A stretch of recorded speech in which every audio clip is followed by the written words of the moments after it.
We're back at home. Yes, we are. Loving it. Ooh, it's been a few weeks since we've done a podcast. It has Yeah, it indeed. feels like a while actually. It has, yeah. Last one, of course, number 2 with Yarra as Mayor and Councillor Tony Stevenson. Yep. Bit disappointed. Didn't quite. With the reach. Yeah, no, the views. Yeah. I mean, it was good, but it was probably a little bit too dry for people, maybe. Possibly, yeah. I don't know. I mean, the first one that we did had, I think, over 1,600 views. That one, I think, I only had about 500. Maybe the content was a bit dry. I don't know. Yeah. It's a bit too Let us know what you informative. think. Yeah. A bit too informative? Maybe a bit too heavy. Maybe not enough dodgy, cheesy, casual banter and fun. So Yes. we're back just the three of us this week. Well, that's what we do best. So we've had a pretty busy weekend. We had a nuts weekend. Probably one of the biggest weekends on our production calendar every year, with the Belgrave Lantern Parade. Yeah. Yeah, one of my favourite broadcasts. I look forward to that every year. It's so much fun. Yeah, it was good. It was really good. Your first one? Yeah, it was my first one, yeah. What do you think? Yeah, I've never been to it either, so it was sort of interesting to see. Yeah, and June came too, so Yes, that was nice. yes, Yeah. yes, What, lost in the crowd. What did she think? 'Cause, I don't know. I think she liked it, but it's hard, like bringing her on these broadcasts, because I feel bad because then we go off and do our thing, and then she's sort of stuck behind, or or Jack might be there, and it's just sort of it's hard because we're being entertained because we're moving around and capturing things, and yeah, we're busy doing we're our busy thing, stuff. yeah. Yeah, so I like to find the right ones that she can enjoy herself with, and walk around and have a look. Well, I suppose the Kabloom, was it Kabloom? It was Kabloom. The flower show at Tesla's that she came to that. Yeah. And she had fun there, I think. Yeah. Oh, look, she enjoys it. She loves going out to all the different ones. So it's just trying to find ones which she's not getting bored with. That's kind of The only issue with the Lantern Parade for me was it was just so cold that night. It just happened to be like bitterly cold. Well, you were lucky, girl, because last year when we did it last year, it was raining. Was it? Yeah, we got saturated. Oh, Our no. poor sponsor board at the end of the broadcast was slop. It was just flopping in my hand. I'm like, great. Yeah. Oh, no. So, but I love it. The only thing I've got to work on is my crowd size estimates. I couldn't get a handle on the amount of numbers, on the numbers there. I was all over the shop. I think initially I said, about 2,500 people. Then I said, I think about 4,000 people. There would have been about 8,000 people there. And Snowy said, the organisers said that it was going to be like 12,000. Yeah, that's what I thought. Yeah, between 10 and 12. They have had, I think, up to that number in previous years. Yeah. Which is just phenomenal to consider how many people are lining the streets at Main Street, Belgrave there. And, of course, I forgot to consider how many people are actually taking part in the parade. Yeah. There would have been at least 1,000 people in the parade itself. Yeah. There was so many people in the parade. That's the only thing that kept me warm, was being in amongst all the people. Yeah. You did a really good job, Danny. That would have been a hard one for you because you had to keep moving between different things. Yeah, I was trying to judge, get around people and that, but I was just thinking it would be good to have like an aerial shot, like a drone capturing the would have been whole cool. thing from a distance, because when you're in it, it's like shopping with people with lanterns. It's not really, you don't really get that kind of size of it. Yeah. I like the way you finished. You went up the platform. Yeah, that's what I want to get. I want to get a high, a higher shot, so it looks like see all the lanterns in the distance, but it wasn't high enough. I've only got little arms to. Yeah. And of course, if you missed it, it was a 1 hour live broadcast. So scroll back through our playlist. As of Monday, it had 10,000 views already, which is just phenomenal. Yeah, that was crazy. I can't believe how many views that got. Yeah, and it's still racking up the views. So that's what I love about what we do. The amount of people that weren't able to attend but can still enjoy it, and then to capture it for the people that were in it. Yeah. Taking part in the parade, they can always scroll back and it's time capsules up Yeah, there it is. Yeah. for forevermore. You know. That's right. Yeah, we do some special stuff. Love it. And then of course Sunday. Yeah, so what happened Sunday? I wasn't around Sunday. Yeah, you bailed on us, girl. I did.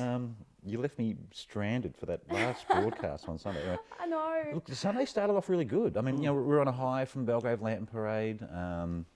Really, high-fiving from how great that broadcast was. But funnily enough, I got a comment on, I think it was the test broadcast. A chap goes, broadcast. That's a bit pretentious, I know. isn't it? I saw that. I thought, well, I had to ask Google. I said, hang on. I did the old pretentious pun, the pretentious gag, pretentious? What? And I replied, I said, oh, look, let's ask Google, and you ask Google to define broadcast, and it does have live streaming as part of the definition of broadcast, because in the ever-changing media landscape, the way that things have evolved over the last 10, 15, 20 years, there are so many different platforms people can broadcast on. So. But what compels people to make comments like that? That's what I don't understand. I don't know. I don't. Dare I say ignorance? I don't know. Can I say I that? think it's just people that like to get a rise out of other people. I don't know. Bored, they have no life. What do you think, Danny? It's just, I don't know, it's hard. Facebook is such a system where you can't hide, there's no keyboard warriors. You basically, you're on there, you write whatever comment you want. And the problem is that it's going to be seen forever. And even like with employers and all that kind of stuff like that, if you write negative kind of stuff, it's going to bite you in the ass eventually. That's why I don't post much on there, because it's like, why put myself out there? Yeah, you have to be careful what you post online, that's for sure. I can't help but engage sometimes. Yeah, no, you always bite back. No, I don't always bite back. Just like even on some of the newspapers that I follow and some of the comments and things, I've had many interesting conversation and discussion about politics and the whole kit and caboodle. Yeah, I love a good political banter. But Sunday, so we come down off a high from the Lantern Parade broadcast, right? Had fun, had a ball. Our first broadcast Sunday morning was Siri Services Community Hub in Chermside Park. They had an open day there. Did a test broadcast. Sweet, everything was great. Batteries, mics, gimbal, everything was working swimmingly. And just quickly on the test broadcast, I love doing the test broadcast. A bit of fun. Yeah, It's like a mini podcast, There's a bit of banter, a bit of cheesiness, a bit of behind the scenes mirth. So we did the broadcast there. It was a 10-minute, I think a 12-minute stream that we shared the Siri Services story and all the wonderful courses and child services that they've got happening there at Chermside Park now. Sweet, fist bump. Went out to a launching place Sunday afternoon to cover the Wild Community Group's winter warming bonfire. Get there, fires going, chestnuts are roasting, really cool vibe. There were some fire twirlers there too. Shout out to Ben and Megan from Wildfire. We go live, and then about 4 minutes into the broadcast, catastrophic audio failure. The mic pack died.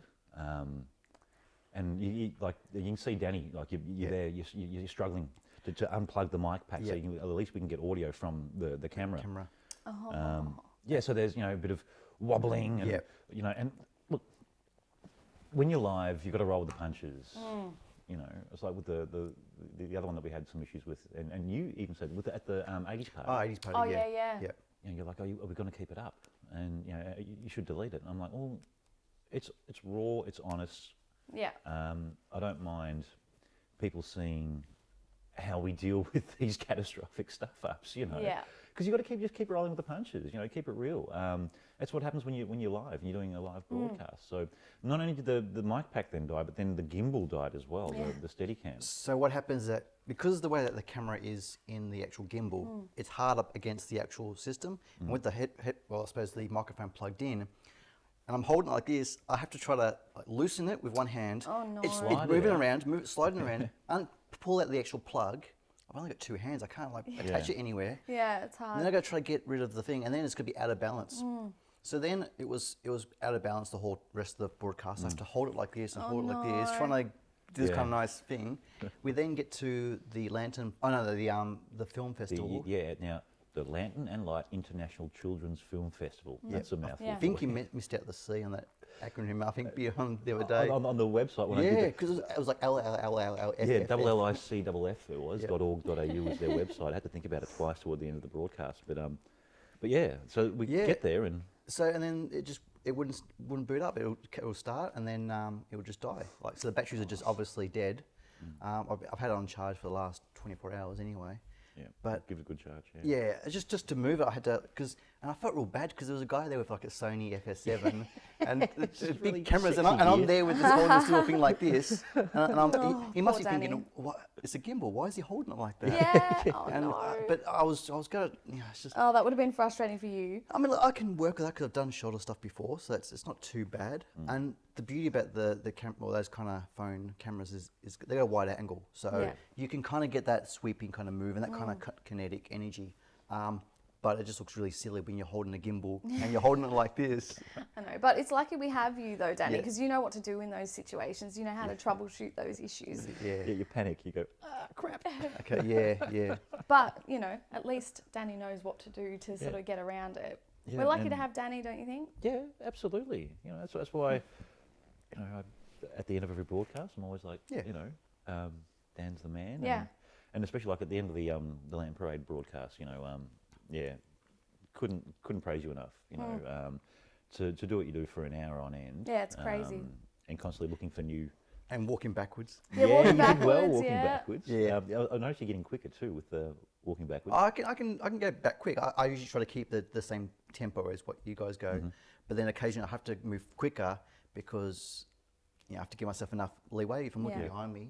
Yeah. But you can sort of hold it like this and walk backwards. You can do things like that. But That's where I prefer to walk backwards because if Danny goes over Yeah. with gimbal and camera and everything in hand, I mean, there's But- a couple of grand worth of gear sitting there. yeah, no. I mean, it's more hitting my head or something like that. Yeah. But it looks better. I think Yeah. walking behind you guys and having your back to the camera looks weird. Yeah, no, It does, yeah. And it feels more energy going backwards because Yeah. you're sort of showing things in frame. Yeah. So I think Yeah. it's a lot more pleasing. It's more dynamic too. Yeah. You know, geez, I don't know. I reckon we would have done at least 5Ks of walking at the Land Did Parade. we? Probably the most exercise you've had in a while. Yeah, it is. Yeah, no, that's 100% right. Because we walked up all the way Yeah. up to the cameo, and then we walked all the way Yeah. back down to the roundabout, and we walked Then we're back up and then- again. Yeah. And, yeah, and we really tracked the parade, and Yeah, it was fun. that dodgy pun. Yes, yeah, Oh, yeah. no, I can't believe you. There was a few good puns, wasn't there? Oh, look, puns galore. Hmm. Just when we got to Mount Burnett Observatory, Yep. on the way there, yeah. Dan's like, "Oh, you're gonna throw that pun in about Uranus," and oh, mate. Because I saw the previous broadcast that they did, and I was waiting for that pun for Pat to make it, and he never did. He just talked about, oh, there's Pluto, and I'm Yeah, like, I was trying where's, to keep where's it, Yeah. keep it family friendly, you know. But then, funnily enough, as soon as I dropped that pun, we've got access to stats and things, so you can see a graph of the viewership when we're live, and as soon as I can see Saturn, I can see Jupiter, and Danny, I can see Uranus as well. The viewership all of a sudden spiked. It all of a sudden went back up again. I'm like, oh, okay, we've got some dodgy dad jokes as well. Yeah, Let's keep Pat's watching. being a goose again. Yeah. Better tune in. Thank you. Now, So- on the topic of Danny and his Yeah. work that he does, I just wanted to bring up about your Yeah. YouTube channel because a lot of our viewers would have no idea, but you Yeah. actually have a pretty good YouTube channel. Well, it's pretty successful. I don't You've know. had a lot of views. Come I've on. had a lot of views, but Yep. I don't push it because it needs to be more content on there. Yeah. Yeah. But that one So, main one, yeah. share with the guys Yeah. that particular video. Gee, Yeah. I guess, do I get into my whole story, I guess? Yeah, Yes. by all Okay, means, yeah. so I was working at a quarry, so you guys know about working at Yep. Lewis Yep. Quarry for 18 years. Dave Mitchell Estate, Yep. Then Soon to be Kinley. Subalco, and then so, and then the old man was like, "Oh, what are you gonna do for a career? You need to go out and find something." Because I didn't have any degree. I basically was out of high school, wanted to be a musician. Went into work with 3 months after high school, and I was like, "Oh, I want to be here for like 6 months," and then I was there for 18 years. later. Yeah. Wow. Which happens. So It I was does. there, and then I thought, oh, well, I'll make video games. So I'll become a game designer. Yeah. And Dave's like, yeah, okay. I'm like, oh, okay. I'll put some sort of resistance. Yeah. But there wasn't. There was none. I was like, okay, great. Okay, so I'll do that. So I started programming, learning C++ and all that kind of stuff like Did that. you? Get into game design, so level building and stuff like that. And because I was in a progressive metal band, and playing shows and stuff like that, the band was coming to an end. We weren't really doing much. There was always that resistance where people were like, "Oh, you're in a heavy metal band. You sing about virgin sacrifices and about this and about goat slaying and all that stuff. And I'm like, no, it's nothing like that. We may like growl, we may jump up on top of quad boxes and jump off and stuff like that, but we don't like sing about that. We sing about like losing somebody or emotional stuff. Yeah. And It's a misconception. yeah, about there is, death and metal that was the progressive thing. I was metal. like, well, I want to create a film because there's a thing called machinima. Machinima uses video games to tell a story. Yeah. So you kind of get characters and you move them up and down their heads and stuff like that in game, and there was no feature length long machinima. So I spent every day after work I spent 4 or 5 hours like level building and animating and all the stuff like that. So you use your coding?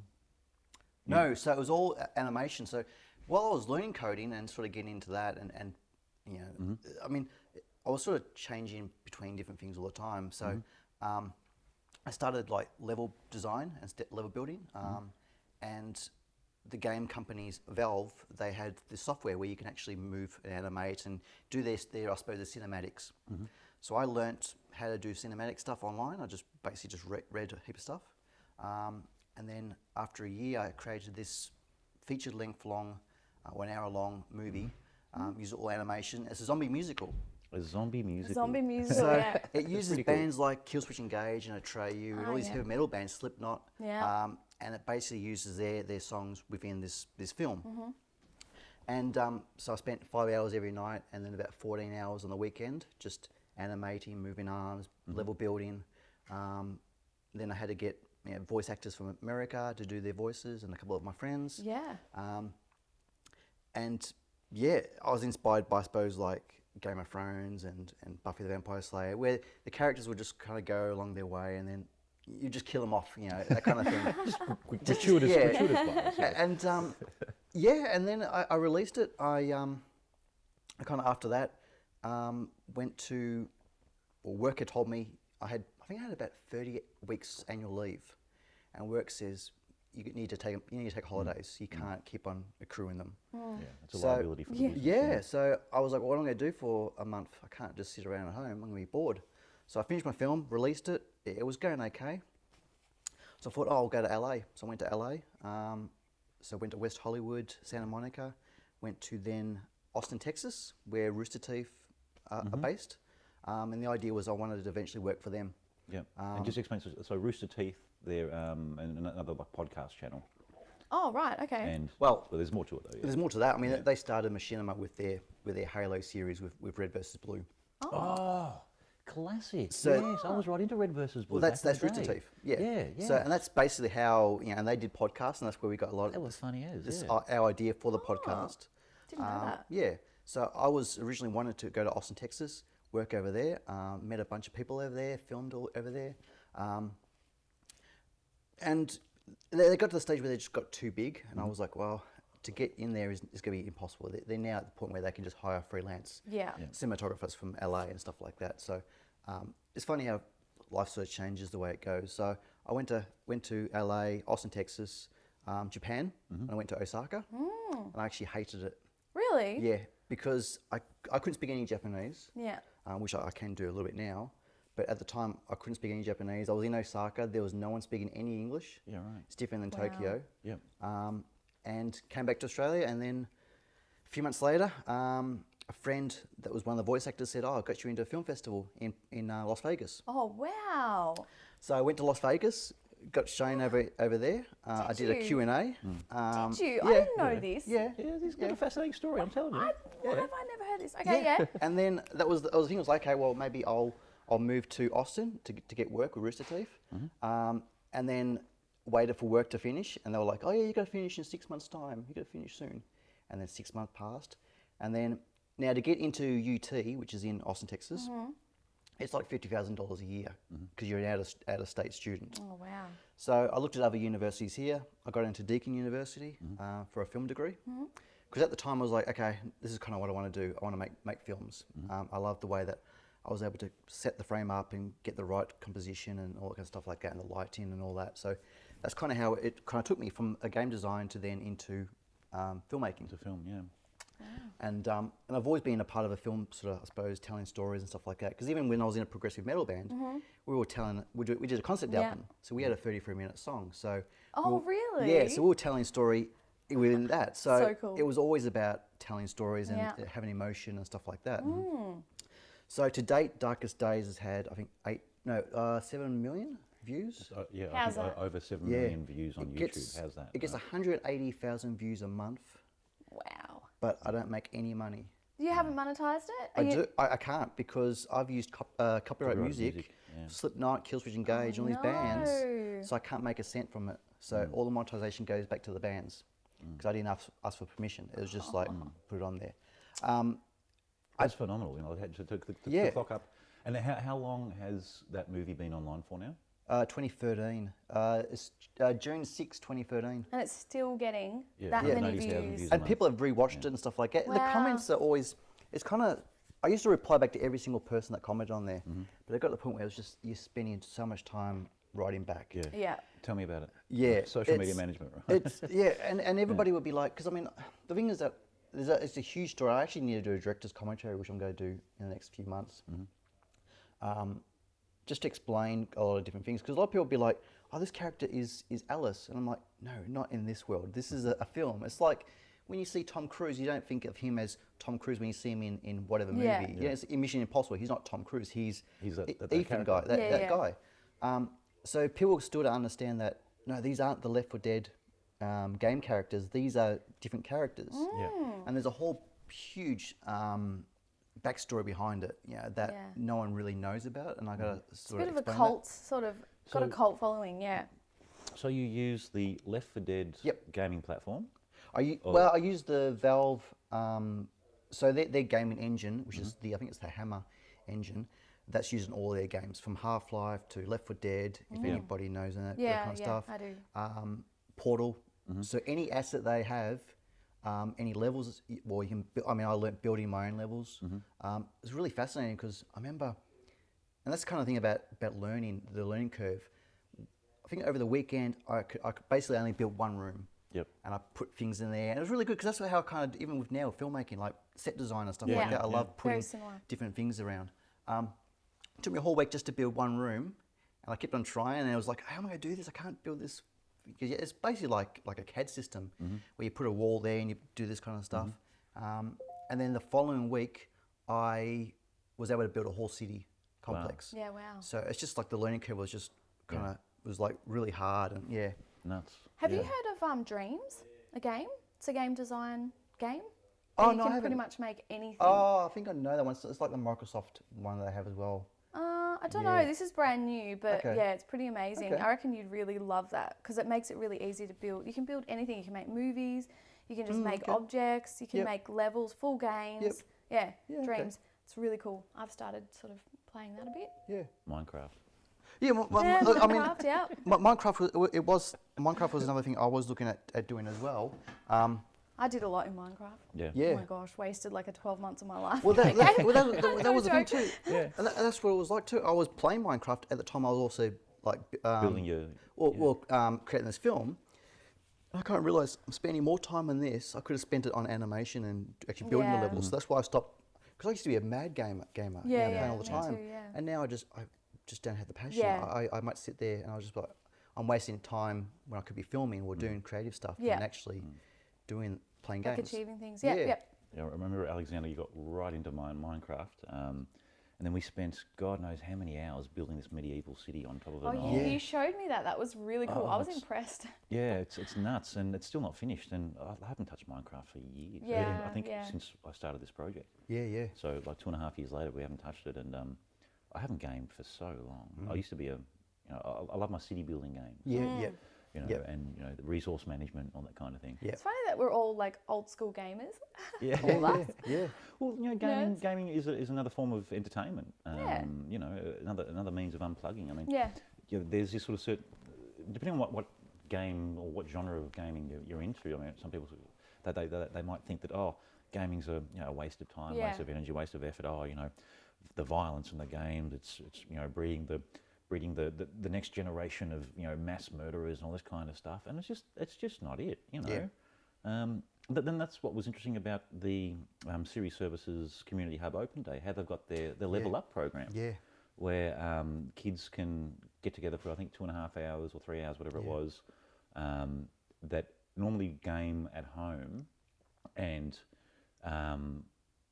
sort of socialise online with their gaming friends online, but they can now come together into this hub. And I think what was about 30 kids get together on a regular basis, and they all sort of game together and they socialise and they network that way. So instead of doing it in a virtual world, they're now doing it in the real world. You know? And but there's so much to be benefited from gaming. I know Alexander, he learned mega maths and mega numbers and things through gaming. I think it's just a balance thing, Because I know I've been addicted to games at times where I've just like wasted time playing games where I could have been doing other things. But Minecraft I thought was a pretty educational game. And I know they do use it for educational purposes as well. It's good for creativity and things like that. But as you said, balance, because just like with anything else, it is addictive. It is. Like my concern is with Alexander that he loves his gaming, he's got his online social networks, but is he addicted? He has to have his fix of gaming at least once a day, and hop online and communicate with his friends. I mean, back in the day, we'd jump on a bike and ride around to a mate's place and hang out and kick a footy or do whatever. I do miss those days. Or we'd sit on the phone for 2-3 hours chatting all night. But now they're chatting online, socialising, catching up that way, talking about how their day was while they're gaming, and using skills or developing teamwork skills and collaboration skills and leadership skills and a whole range of different like what he's gotten out of gaming, I don't think he could get in any other sort of environment. There's certain pros and cons for that sort of platform, but well, that's good as long as he's getting things out of it, not just. But again, as you said, balance. Yeah. But I thought that was really interesting, like how well you've sort of done with your YouTube and that. A lot of people wouldn't know that, and all your experience you've had. Over 7 million views. I mean, that's crazy. I mean, I've actually got new content I'm going to release. It's just trying to get around to it. I've got about 40 videos on Japan, because after hating Japan, I actually learnt the language, and then I go back quite often now. So it's so it was good. We've got a friend of ours coming over from Japan. Yes, in Scott. about a month or so. Yeah, Scott's coming over. Yep. So I've been over there a few times and caught up with him, and now Japan's. Originally, I was actually going to go and work over there. That was something that I don't think even people knew about. No. That was something that was on the cards. And you've ended up here. Yep. Yarra Rangers Live TV. Yep. Scratching out a meagre existence. Yep. Working for pennies. God. Yep. Yeah. Oh well, we love what we do, don't we? Well, yeah, we do. Otherwise, we wouldn't do it. Yeah, exactly. I know. I mean, this project has kept me alive over the last couple of years. Some interesting challenges have arisen over the last couple of years. For me personally, in my personal life. There was that hopelessness and that, what am I going to do? How am I going to keep going? But the channel kept me alive. Yeah. Getting out there and doing the content. So if you scroll back and watch any of our 2017 content, especially around about June, July, you'll see a broken man behind the camera trying to keep his shiz together. That was just after, my then wife said, she wanted a divorce. So. But you kept it going. Don't know how you did it. Yeah, and I mean that's still not finalised, so we're in the process of finalising all that at the moment. So, but it's all amicable. We're in a good place in the sense that we decided to stay under the same roof for Alexander's sake, because he started year 7 this year, and I said, look, I don't want his foundation to be rocked to such a degree that he loses focus on school. He's more worried about what's happening at home than what's happening at school. So no, I think you guys have a really good dynamic. You've kept it really, amicable, and it's healthy. It's the healthiest way to do it. Yeah, I think I'm lucky there because we're both on the same page. Yeah. We want to make it as easy as possible for either one of us. And like, what do you say if a partner says, "Oh, I'm sorry, I want out of the relationship"? It's not like you can say, "Well, no." No, you can't leave. Yeah, it's like, no.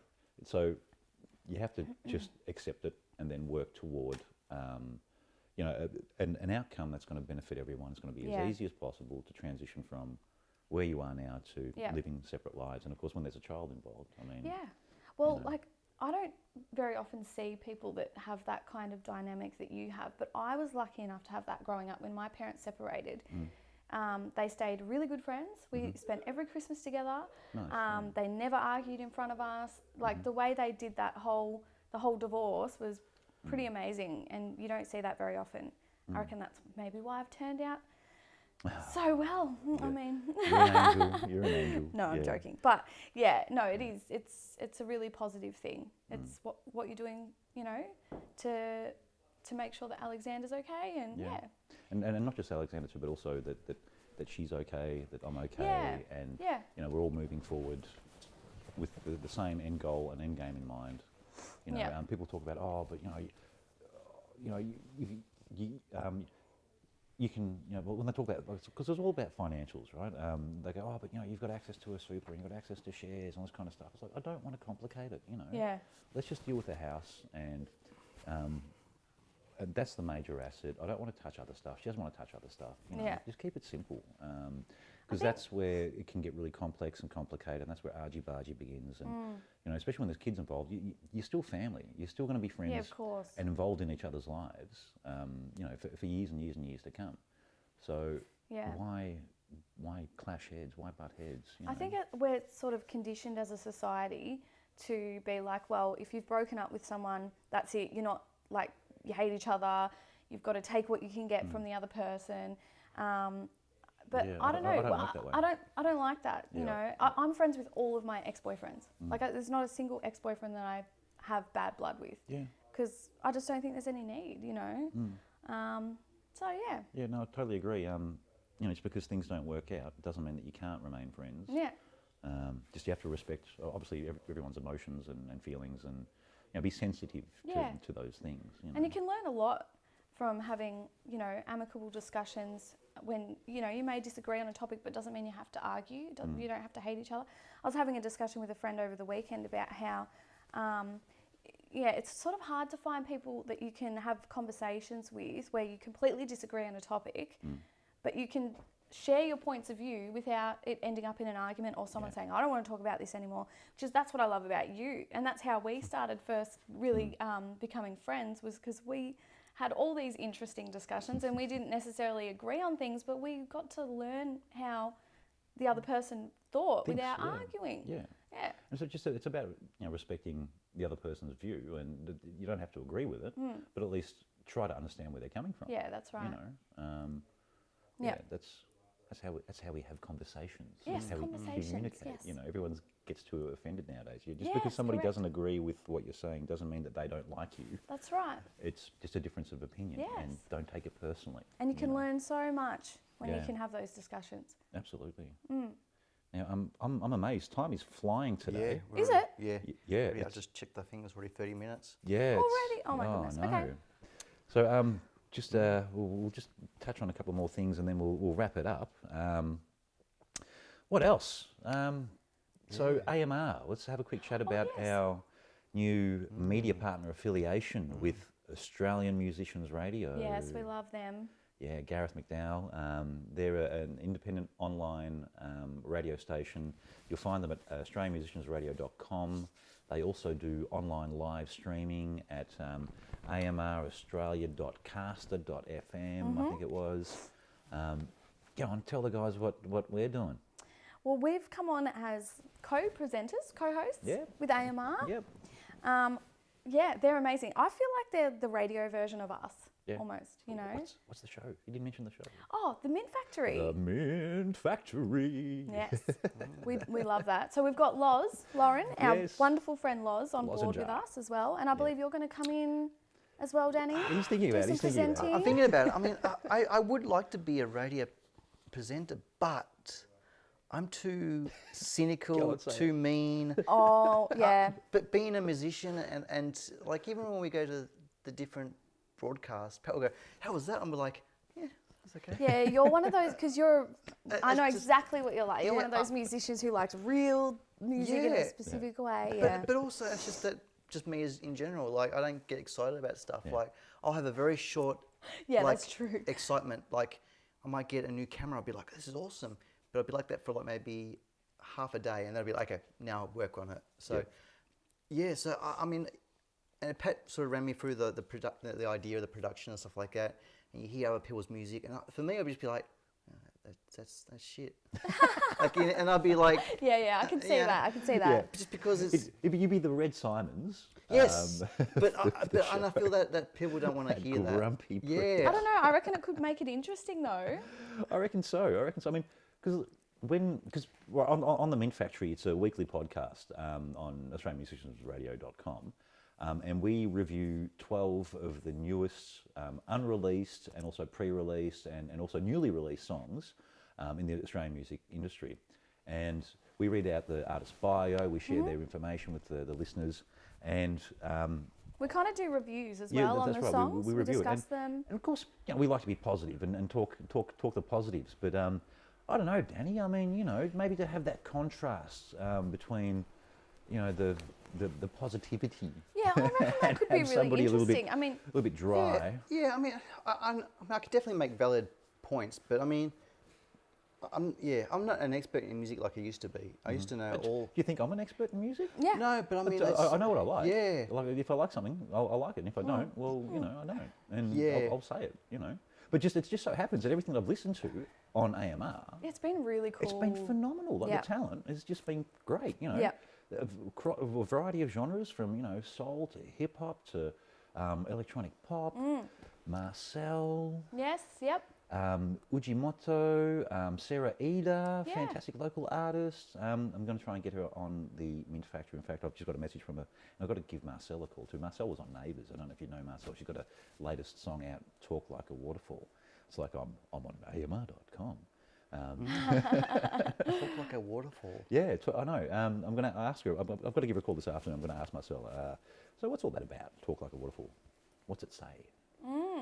What do you hear when the waterfall's talking? Splish splash. Yeah. But AMR, back to just AMR. Pat's getting lost off in some weird musical fantasy land. But yeah, really. He's gushing like a waterfall. Yeah, look at him. Yeah, you were saying? Yeah, great little station, community radio showcasing independent Australian artists, so not really a commercial stuff. That's right. All different types of genres. They're very inclusive. I love working with them. So we're going to be doing the regular podcast with the Mint Factory with Lauren. So myself, yourself, Lauren, and Gaz. Yeah, and I love radio because my media career, my media experience, I suppose, started with community radio on Yarra Valley FM. Oh, really? Yeah, back when the station was actually at the old Hillsville railway station back in the day. This is my teenage years. I think I was about 16 at the time when I did my first radio show on the voice of the Yarra Valley. Yeah. Okay. That's where you got your radio voice. Yeah, I had 3 or 4 different shows, like a top 40s, a Friday night request, party songs, that kind of thing.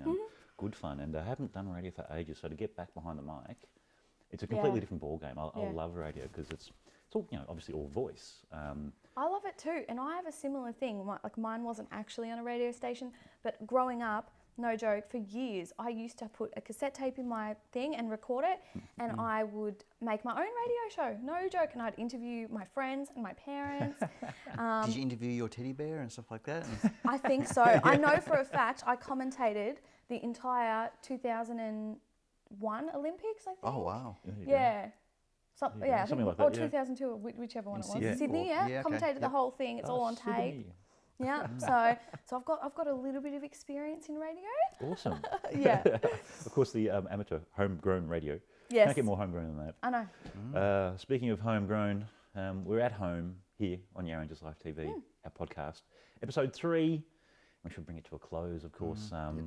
Yeah, we've got lots more live broadcasts coming up. Make sure that you guys are following us on Facebook, of course, to receive notifications whenever we go live. Of course, when we go live, your phone will go bing to notify you that, we're out and about doing our thing.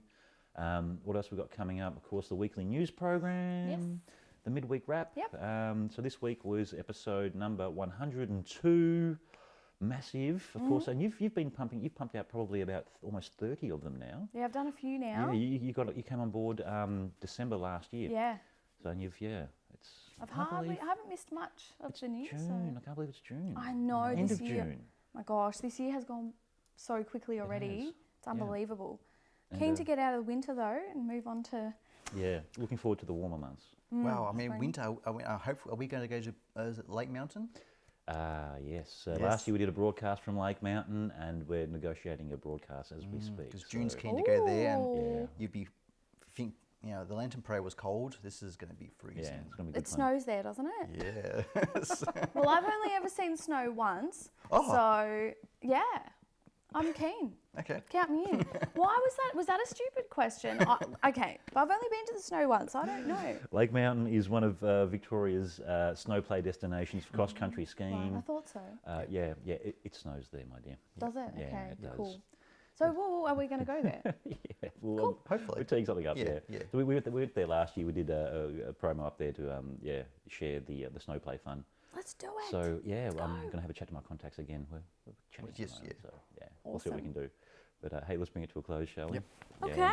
Guys, you've been watching At Home on Yarra Angels Live TV, of course, our podcast. If you're enjoying the banter and some of the behind the scenes, comments and conversations, give us a big like, give us a big love. Also, suggested topics. If you guys would like, or have you got any questions for us? Yeah. What's our favourite colour? What do we like to eat? Where do we like to hang out when We're not pretty in front of the- transparent, so Yeah. We are. We're pretty open to answering pretty much any questions. So Yeah, that'd be yeah, good. chuck it out there, Yeah. and Yeah. we'll share some more personal stories coming up in the podcasts to come. Cool, awesome. Danny. Thank you. Yeah. Karina. Yes, we got to know Danny a little bit better today Yeah, too. fascinating background. Yeah, thanks for sharing your story. Yeah. And as always, thanks for the laughs. Thank you, Don Burke. Does it? Somewhat. Jeez, yeah, Don Burke. Yeah, I think on the next one we might have to get the clippers out. Yeah. Yeah. we might- Just quickly before we Let's go, get what about what it, did, what did they say? What did they tell you? That Oh, a couple of people have made comments that your beard is getting that bad that's making me look bad. So, I don't know how that affects you, but there you go. All right. On that note, guys, thanks for watching At Home with Yarra Angels Live TV. We'll be back next, probably in a fortnight for our next podcast. We try to do them every couple of weeks and share some behind-the-scenes fun and action, of course. yep. Yeah, as always, we're living and we're loving and we're sharing life at home only on